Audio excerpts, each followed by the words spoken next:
Hello అండి, నేను మీ జయలక్ష్మి మాట్లాడుతున్నాను. Please subscribe tree media. Career పరంగా కానివ్వండి, పర్సనల్గా కానివ్వండి, మోస్ట్ సాడెస్ట్ మూమెంట్ అంటే ఏది చెప్తారు? నిజం చెప్పాలంటే నాకు అంత ఇబ్బంది కలగలేదండి ఎప్పుడు ఇండస్ట్రీలో. ఆర్టిస్ట్గా కానీ కెరియర్ పరంగా కానీ ఎప్పుడు ఇబ్బంది పడలేదు. ఎందుకంటే నేను చాలా తేలిగ్గా తీసుకుంటానండి.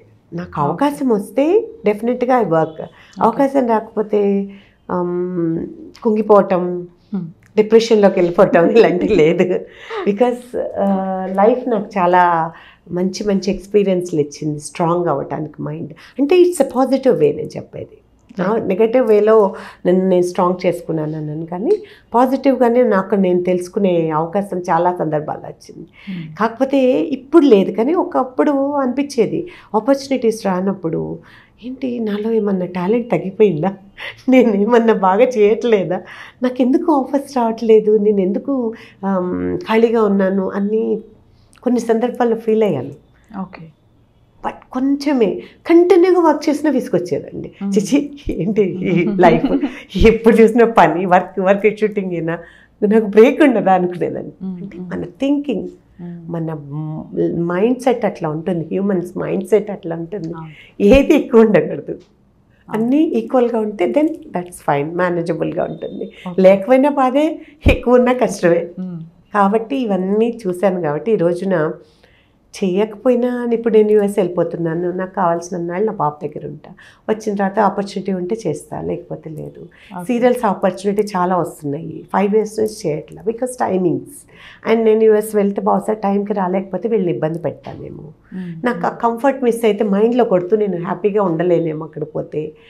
నేను 9 to 9 చేయాలంటే నేను నెక్స్ట్ డేకి అన్నీ రెడీ చేసుకొని పరుగులు పెట్టాల్సినంత అవసరం ఉందా, అంత స్ట్రెయిన్ చేసుకోవాలనా, లేదు చేద్దాం అనుకున్నప్పుడే చేద్దాం.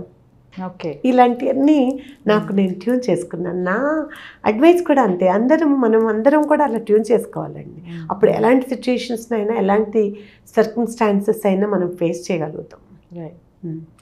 లైఫ్లో ఇండస్ట్రీలోనే కాదు, ప్రొఫెషనల్గానే కాదు, జాబ్లోనే కాదు, బిజినెస్లోనే కాదు, anywhere we face so many things, so many issues. మన ఫ్యామిలీస్లోనే ఎస్పెషల్లీ. సో మనందరం మనం ఇలా ట్యూన్ చేసుకొని ఉంటే we can face any kind of situations. That I believe. మీరు మంచి మూవీ, ఇది నాది మంచి సీన్ అనుకొని ఉండుంటారు, బట్ అవి అన్ఫార్చునేట్లీ ప్రతి ఒక్కరికి జరుగుతాయి. మీకు జరిగి బాధపడ్డవి ఏవైనా ఉన్నాయా? ఉంటాయిగా.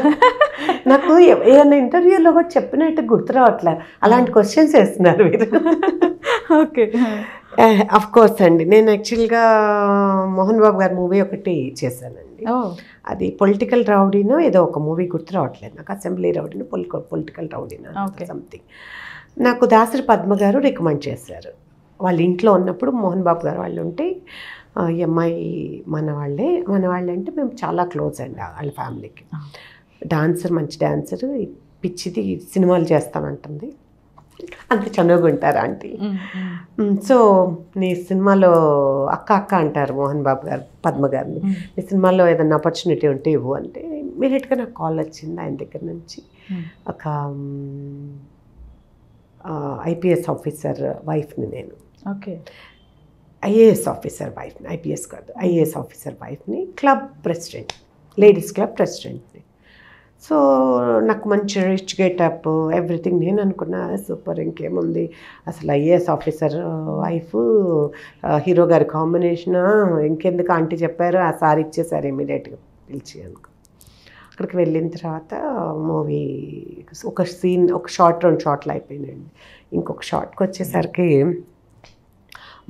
ఒక పౌడర్ జార్చే సీన్ ఉంటుందన్నమాట. అనుకో అయ్యో వాళ్ళ ఇప్పుడు ఎవరికైనా జరుగుతుందండి, అది పడిపోతే ఇట్లా వేసేసుకొని కొంచెం ఇది అవ్వటం. మన లేడీస్కి మనం చీరలు కడితే అది కామన్.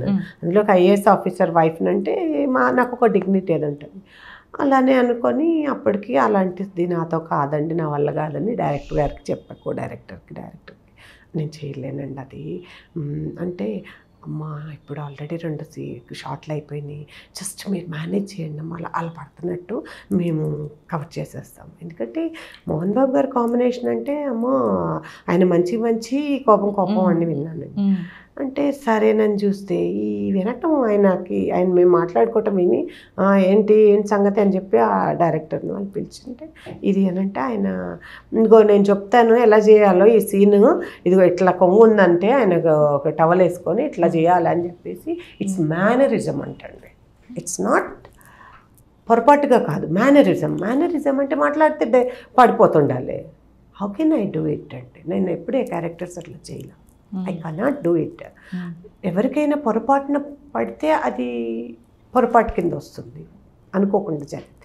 వాంటెడ్లీ ఆయనను ఏదో ఇంప్రెస్ చేయాలని చెప్పి హీరో గారిని క్లబ్ ప్రెసిడెంట్ అట్లా చేయటం అన్నది ఒక బ్యాడ్ ఇంప్రెషన్ తెస్తుంది. సో అక్కడ నేను చేయలేనన్నాను, చెప్పాను నేను సారీ అండి, నేను వెళ్ళి ఆయనకు సార్తో చెప్పలా, కో డైరెక్టర్తో చెప్పేసరికి పిలిచి అడిగారు ఏమా ఏంటి ప్రాబ్లము అని చెప్పేసి. ఎవరు మన కో డైరెక్టర్ని అడిగారు ఫస్ట్, ఏంటి ఆమె ప్రాబ్లం ఏంటంటే సార్ ఆమె చేయలేనంటున్నారు. ఓకే నో ప్రాబ్లం అని చెప్పి కొంచెం గ్యాప్ బ్రేక్ ఇచ్చేసి వేరే ఆర్టిస్ట్ని పిలిచి ఆవిడ రాగానే మీరు వెళ్ళిపోండి అన్నారు. అందరూ తర్వాత సర్ప్రైజ్ అయ్యారు. అలాంటి సిచ్యువేషన్లో మోహన్ బాబు గారు లాంటి పర్సన్, ఎందుకంటే ఆయన పెద్ద ఆర్టిస్ట్, చాలా పెద్ద ఆర్టిస్ట్, అక్కడ వర్క్ విషయంలో కాంప్రమైజ్ అవ్వరు ఆయన. అలాంటి పర్సన్స్ తిట్టకుండా పంపించేసాను నేనేనంట. అసలు భయంకరంగా తిడతారు, అలాంటిది మిమ్మల్ని అంత సైలెంట్గా పంపించారు ఏంటి అని అంటే బికాస్ పద్మ గారు చెప్పటం వల్ల. ప్లస్ ఆయన కూడా వ్యక్తులను బట్టి ఎవరైనానండి, నేను అదే అంట, ఎప్పుడు కూడా ప్రతి వ్యక్తిలో చాలా పెద్ద ఎక్స్పీరియన్స్డ్ పర్సన్ ఉంటారు, అవతల వ్యక్తులను బట్టి బిహేవియర్ ఉంటుంది. సో నేనేంటనేది వాళ్ళకి తెలుసు, నేనేం క్యారెక్టర్స్ చేస్తున్నాను ఇంతకుముందు. ఈ అమ్మాయి ఎక్కడో వేరే వాటిల్లో చేసి నా దగ్గర చేయడానికి మాత్రం ఫోన్లు కొడుతుందా ఇవన్నీ వాళ్ళకి తెలియదా?